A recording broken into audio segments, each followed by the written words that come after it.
আসসালামু আলাইকুম। রুকসানার রান্নার গল্পে সবাইকে স্বাগত। এই তীব্র গরমে হাট থেকে যখন গরু কিনে বাড়িতে ফিরবেন আর গরমে হাঁসফাঁস করতে থাকবেন, ঠিক তখন যদি এরকম এক গ্লাস ঠান্ডা ঠান্ডা আনারসের শরবত পাওয়া যায়, তাহলে শরীর আর মন দুটোই একদম ঠান্ডা হয়ে যাবে। তো চলুন ঝটপট শুরু করা যাক। দেখুন, এখানে আনারস নিয়েছি একটা কেটে, আর পুদিনা পাতা নিয়েছি। এখনো যারা আমার চ্যানেলে নতুন আছেন সবাই সাবস্ক্রাইব করে বেল আইকনটি বাজিয়ে রাখবেন। এখন আমি ব্লেন্ডারে জারে দিয়ে দিব।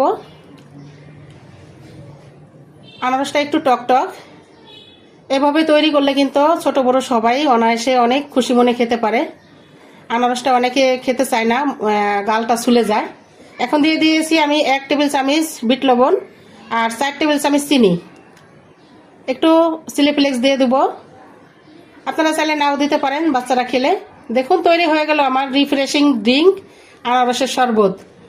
গরুর হাট থেকে ফিরে কিন্তু বলেছি আমি, এভাবে যদি ঠান্ডা এক গ্লাস শরবত হয় তাহলে কিন্তু খেয়ে খুব খুশি হয়ে যাবে এবং আপনাকে দোয়া দিতে থাকবে। তো সবাই এভাবে বানিয়ে এই গরমে সবাই খাবেন বেশি বেশি। সবাই ভালো থাকবেন। আল্লাহ হাফেজ।